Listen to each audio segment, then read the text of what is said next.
There's a hostage situation going on right now in the Olympic Village. We're on. The games are still going on.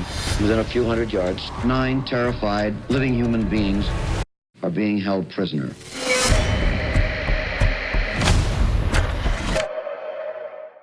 Tim, let's start with the origins of this movie. What was the impetus for you to start writing it, and how did it evolve in the early drafts of the screenplay?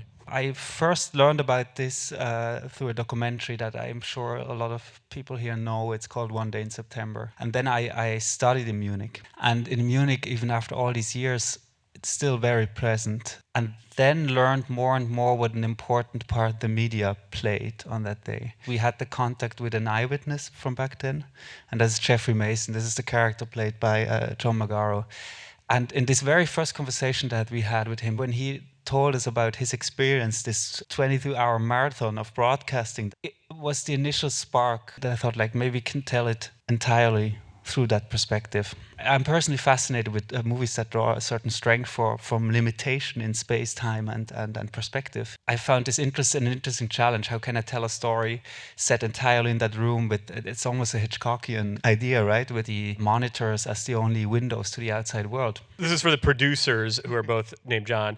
How did you guys get involved, and what was the initial appeal of this story for you? Tim, as he said, studied in Munich and had worked with the legendary producer Thomas Wobke, who sort of discovered Tim when he was in film school and produced Tim's first 2 films. So Thomas and Philip Trower, his producing partner, had sort of initially conceived of this idea that Tim's talking about, for what we all watch tonight. And take it away, John. I was working on a project with Tim's DP, Marcus Forder. He mentioned that Tim was wanting to tell this story. He had this great project that centered on the ABC broadcast team, and he said that they were looking for American producing partners to partner with because it was an American story, and also to connect with American cast for the project. Marcus set up a meeting. We all met, and it was instant friendship, and we were off and running. Nancy, what were some of the overall guiding principles for putting together the ensemble, and how did you land on your key players? We weren't looking to cast lookalikes. You know, there are obviously certain characteristics of the real people that you take into consideration, that you think about, but not at the expense of the right actors to play these characters, because even though Rune and Jeffrey and Marv were real people, they're also characters in a story that Tim is trying to tell. That's what we were looking to do, was populate this piece with people who were believable, who were authentic, who had gravitas, and who would bring humanity and respect to playing the real people while at the same time being these very individual characters. And John Magaro. You can call me Johnny Mags. Okay, perfect. Johnny. Okay. So what was your initial response to the script, and what was it about this guy that interested you in playing him? Selfishly, as an actor, I saw a really cool character to play there. Jeff, as a young, ambitious, hungry producer who is kind of pitted between these 2 giants in Rune, Peter's character, and Marvin, Ben's character, this legend, and then the mentor. But also, in my conversations with Tim, he was pursuing it in a way that I really love in cinema, which is utter truthfulness and verisimilitude.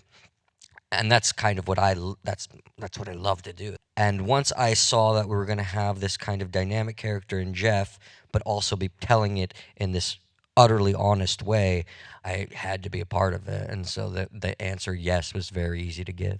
And did you get to actually talk with the real Jeff Mason? And if so, how did that inform your approach? Jeff is the reason that this story became this story, September 5. It was the conversations with Jeff Mason. I sensed his apprehension at first. I mean, this is a pivotal moment in his life, and I think he really didn't want to do a disservice to it or make it, quote unquote Hollywoody. He really made it clear that on that day they were just doing their job. There's no time for emotionality. There was no time to really think about what they were doing. They had to stay on the air. It's not until after, when he went home with his colleague Don Allmeyer, that they cried and it hit them what had happened. Beyond that, he was able to get us really unprecedented access into broadcast control rooms. And that was also because of Sean McManus, who is Jim McKay's son, who was also there on that day, and he was the head of CBS Sports. And so I spent about 2 months shadowing producers and directors, and what we've been talking about, it was like learning an instrument, learning how to call these programs.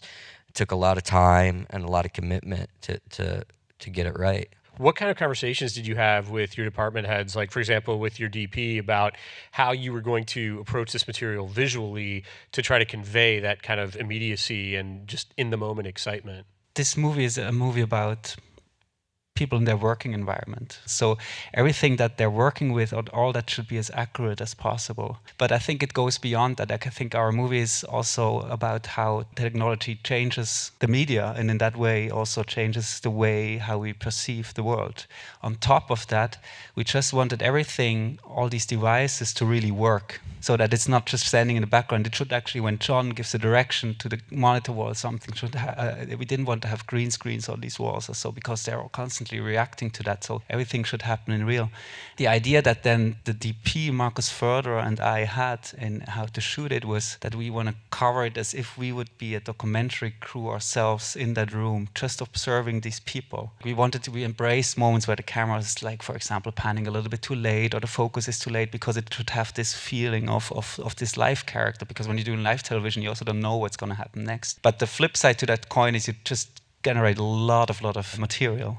So the editing was really important in shaping this.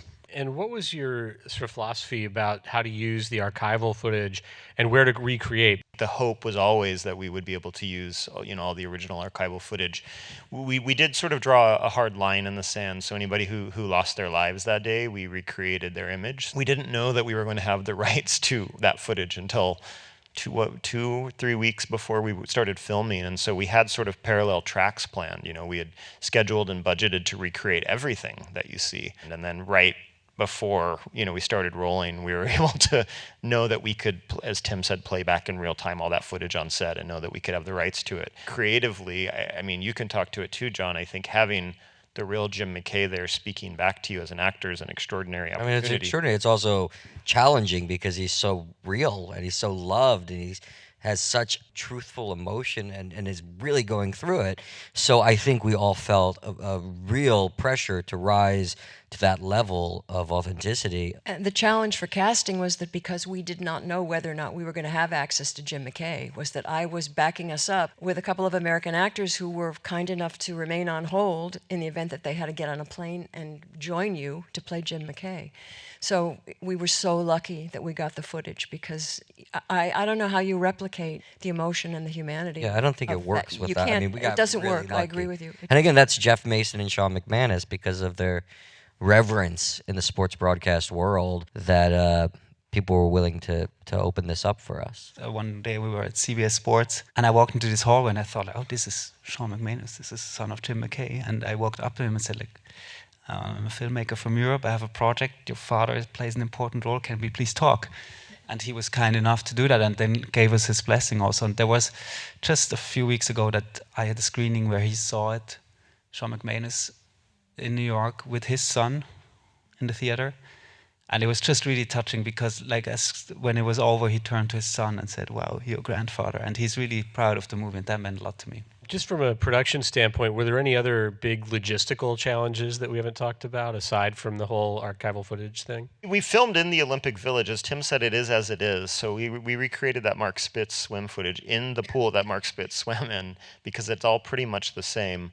And all the footage we recreated of the balcony and some of those pieces that we recreated, it's indistinguishable. But also, I want to point out, Tim mentioned the set, which it was this 360-degree broadcast studio that was, as Tim said, based on the original blueprints. But you could point the camera up, down, in any direction and walk from room to room, and it was just like you were completely immersed in a broadcast studio. So our production designer was brilliant in that way, and a massive undertaking, I think, just to create that environment. Yeah, it's not often you get have such a playground to work on, and Julian Wagner, who pieced that together for us, made our job a lot easier. Yeah, I mean, I felt like it was really immersive for the audience too. I mean, 5 seconds into this thing, I just completely bought everything. And I love movies about process and people doing their jobs that really get into all the like sort of journalistic details. And I thought you guys did an incredible job with this movie. I really loved it. So I really appreciate you taking the time to come out and talk with me about it. Thank you. Thank you, everybody, for coming. Thank you. Thank you.